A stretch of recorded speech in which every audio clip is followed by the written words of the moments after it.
The topic is practical problems on union and intersection of two sets, right?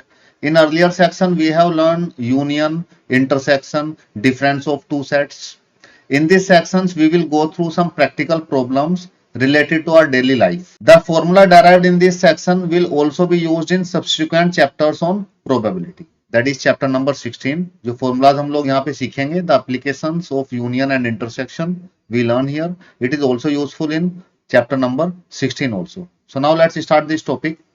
Practical problems on union and intersection of two sets. The elements in A union B are either in A or in B, but not in both, as A ununion B is null. So one follows immediately. Let A and B be finite sets. If A ununion B is null, then n bracket A union B bracket equals to n A plus n B. Okay, now let me explain this thing to you in detail. What they want to say that if you look at this, अगर वहां पे दो set हैं, A set है, suppose it is 1 2 and there is another set B 3 4 5, right?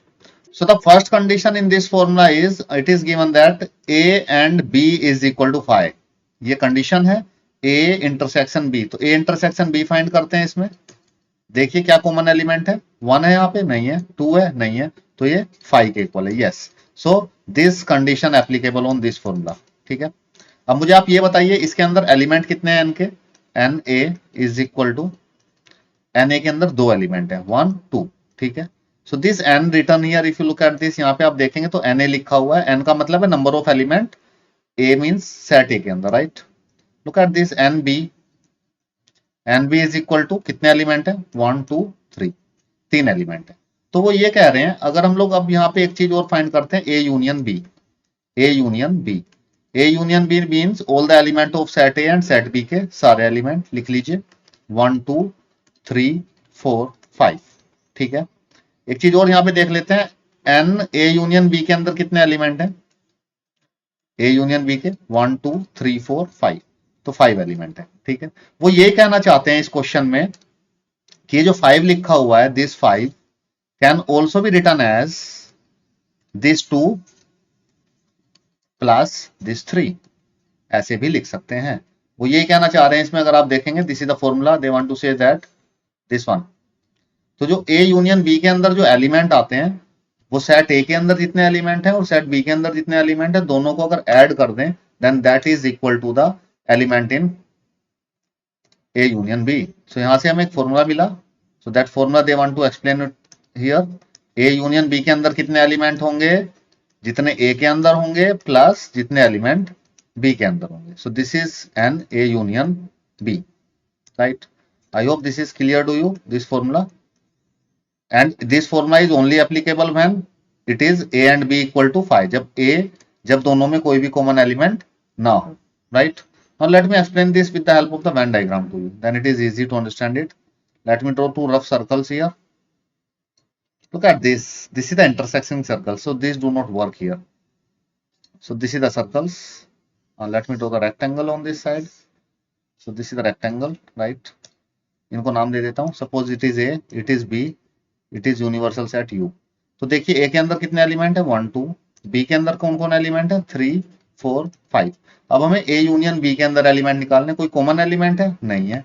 तो ए union B के अंदर कितने एलिमेंट आएंगे, जितने इसके अंदर है, इसके अंदर 2 हैं ए के अंदर, और बी के अंदर 3 है, तो 3 + 2 5 एलिमेंट आएंगे ए यूनियन बी के अंदर, ए और बी के दोनों के अंदर. I hope this thing is little bit clear to you.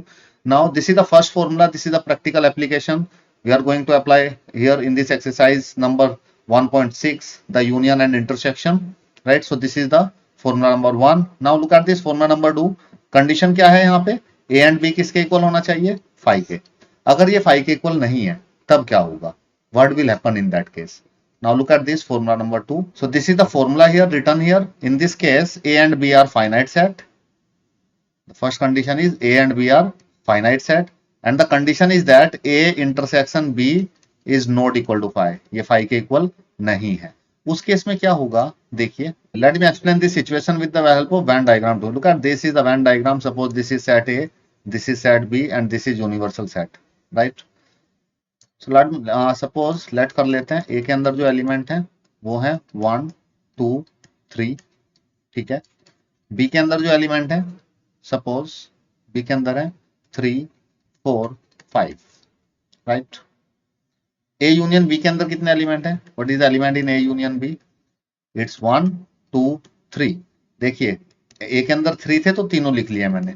अब बी के अंदर 3 है, यहाँ पे ये कॉमन है तो इसको मैं नहीं लिख रहा हूं, right. Common element written at one time. तो देखिए इसके अंदर कितने एलिमेंट आए? इसके अंदर कितने थे? Na कितना था? Na in this case is number of element in A is 3, number of element in B is 3, right, and number of element in A union B। A union B के अंदर कितने एलिमेंट आए? 1 2 3 4 5, तो 5 आए। तो लेकिन पिछले वाले केस में तो इन दोनों को ऐड करके आते थे, 3 + 3 6 आने चाहिए थे, लेकिन 5 क्यों आए? Okay, now let me explain that thing. Find A intersection B। Common element देखो दोनों में, कॉमन एलिमेंट है 3, ठीक है। एन A एंड B कितना आ गया? एंड A एंड B आ गया हमारे पास 1। तो इंटरसेक्शन में एक एलिमेंट है। अब इस सिचुएशन को प्रैक्टिकली समझते हैं वेन डायग्राम से। इसमें एलिमेंट फिल कर देते हैं। Let us fill the element here. So here it is 1 1 2 3, यहाँ पे कॉमन रीजन में है, ठीक है, 4 5। ए यूनियन बी के अंदर एलिमेंट गिनिए 1 2 3 4 5। तो कितने एलिमेंट आए ए यूनियन बी के अंदर? 5, ठीक है।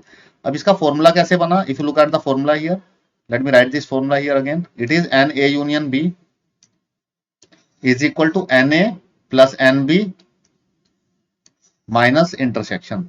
तो बेसिकली क्या किया है इसमें, जो ए यूनियन बी के अंदर जो एलिमेंट निकाले हैं, ये देखिए, ये ए के अंदर कितने थे? 3 थे, बी के अंदर कितने थे? 3 थे, तो 6 आ रहा था। लेकिन ये जो 3 है ये कॉमन एलिमेंट है, 2 बार लिखा हुआ है वहां पे, एक बार ए के अंदर भी लिखा हुआ है और एक बार बी के अंदर भी, लेकिन यूनियन में इसको एक ही बार लिखते हैं। तो कॉमन एलिमेंट को माइनस करना पड़ेगा। तो कॉमन एलिमेंट कितने हैं? 1 है, सो -1। तो हमें क्या मिल जाएगा यहाँ पे? 5। सो 5 एलिमेंट टोटल है। कैसे आया देखिए, 5 एलिमेंट कैसे आए? Na को 3 एलिमेंट को, Nb के 3 एलिमेंट को, और जो कॉमन एलिमेंट है उसको कर दिया सब्ट्रैक्ट, क्योंकि कॉमन एलिमेंट को एक ही बार लिखना है। तो वो Na में भी लिखा गया है, Nb में भी आ गया है, तो उसको एक बार माइनस कर दिया। तो क्या मिल जाएगा? A यूनियन B के अंदर कितने एलिमेंट हैं, right. I hope this thing is clear to you now completely. So this is the formula, this is the second formula. The condition when you are going to apply this formula, जब common element कुछ होगा, when there is a common element. अगर common element नहीं होगा तो दो first वाला formula है वो अप्लाई करना है, ठीक है। Now let's move to the another formula जो 3 सेट के लिए है हमारे पास। Look at this formula here. If A, B, C are finite set, then in that case, A, B, C अगर finite set है तो उस केस में हमें यहाँ पे फाइंड करना है what is n A union B union C. A union B union C के अंदर कितने एलिमेंट होंगे and how to find that elements, right. Now let me explain this thing with the help of the Venn diagram to you, then it is little bit easy to solve it. उससे पहले एक example आपको दे देता हूं, एक example से समझ लेते हैं, फिर इस एग्जांपल का वेन डायग्राम बना लेंगे। सपोज ए के अंदर एलिमेंट है 1 2, ठीक है। बी के अंदर एलिमेंट है 2 3 4, और सी के अंदर एलिमेंट है 2 3 5, right. So these are the element in C. सो इनमें से कॉमन देखते हैं, what is the common element in A and B. A और बी में कॉमन देखिए 2 is common. B and C में कॉमन देखिए 2, 3 is common. C and A में कॉमन देखिए, ए एंड सी में क्या कॉमन आ रहा है? इट्स 2। तीनों में कॉमन देखिए, ए एंड बी एंड सी में, तीनों में क्या कॉमन आ रहा है? लुक एट दिस, तीनों में क्या कॉमन आ रहा है? 2 is common in all this 3, 2 common आ रहा है, ठीक है। ये कहानी समझ में आ गई आपको। अब हमें जो फाइंड करना है, फॉर्मूला जो बनाना है, A union B union C के लिए बनाना है। फाइंड कर लेते हैं A union B union C कितना आएगा, इसमें यहाँ पे फाइंड कर लेते हैं। Here A union B union C का मतलब है all the element of A B and C, सभी एलिमेंट ले लेंगे हम लोग, तो आएगा 1 2 3 4 5, ठीक है। सभी एलिमेंट ले लिए, written common element at one time, common element को एक बार लिखा। तो बेसिकली ये 5 आया कैसे, 5 एलिमेंट आएंगे कैसे, तो एन ए यूनियन बी कितना आएगा, 5 आएगा। ठीक है, अब देखिए ए के अंदर कितने एलिमेंट थे, 2, तो यहां पे मैंने 2 लिख लिया, ये फॉर्मूला बना रहा हूं उसका, I am forming the formula for this 2। ठीक है, बी के अंदर कितने थे, 3, तो बी के एलिमेंट ऐड कर लिए। सी के अंदर कितने थे, 3, तो 3 + 3 6, 8 एलिमेंट आ गए, लेकिन आंसर आना चाहिए 5। अब कुछ एलिमेंट्स कॉमन आ गए हैं, जैसे ए और बी के अंदर कॉमन आ गए हैं, बी और सी के अंदर कॉमन आ गए हैं, ए और सी के अंदर कॉमन आ गए हैं, तो वो एलिमेंट हमें एक ही बार लिखने हैं। तो ए और बी के अंदर कॉमन कितने एलिमेंट आ गए हैं, एक एलिमेंट कॉमन आ गया, तो मैंने एक इसमें से माइनस कर दिया। बी और सी के अंदर कितने कॉमन एलिमेंट हैं, 2, तो 2 को माइनस कर देंगे क्योंकि ये 2 बार लिखे जा चुके हैं। ए एंड सी के अंदर ये माइनस कर दिया एक एलिमेंट। ठीक है जी, कितने माइनस हो गए, 1 2 3 4, 4 माइनस हो गए। माइनस कितने करने थे, 3 और 3 6 7 8, 8 में से 4 माइनस हो गए। ठीक है, कितने बचे, 4 बचे हमारे पास। अब हमसे गलती क्या हो गई इसमें, गलती नहीं, अब हमसे क्या हो गया इसमें, इसमें आंसर आ रहा है 4, आंसर आना चाहिए 5। ठीक है, अब जो हम लोग माइनस कर रहे थे एलिमेंट, ये जो माइनस कर रहे थे, अब हमने एक ऐसा कॉमन रीजन इससे माइनस कर दिया है जो अब हमारा उसमें काउंट ही नहीं हो रहा। That common region is this, जो एक में भी कॉमन है, बी में भी कॉमन है और सी में भी कॉमन है, तो उस कॉमन रीजन को ऐड करना पड़ेगा +1। अब देखिए आप 5 आ जाएगा आपका आंसर, ए यूनियन बी का एलिमेंट आ जाएंगे 5। तो इस तरह से इसको समझने की कोशिश की हम लोगों ने फॉर्मूले को।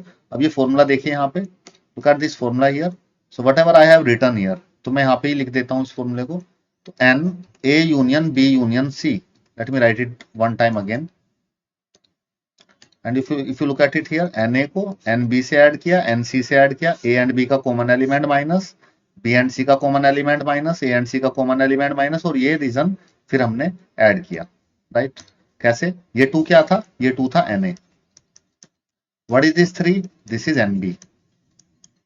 व्हाट इज दिस 3, ये एन सी था, element of C. What is this 1, this is A and B, A और बी का common element. What is this 2, this is the common element between A and B and C. What is this one, this is the common element between A and C. और ये red वाला one किसके लिए था, तीनों में जो common element है ये प्लस करना है हमें, A and B and C. Then we will got the answer for this question, right? So this is the formula you must remember for whenever we need it when we solve the questions, right? So this is the formula for 3 sets. I hope this formula is clear to you.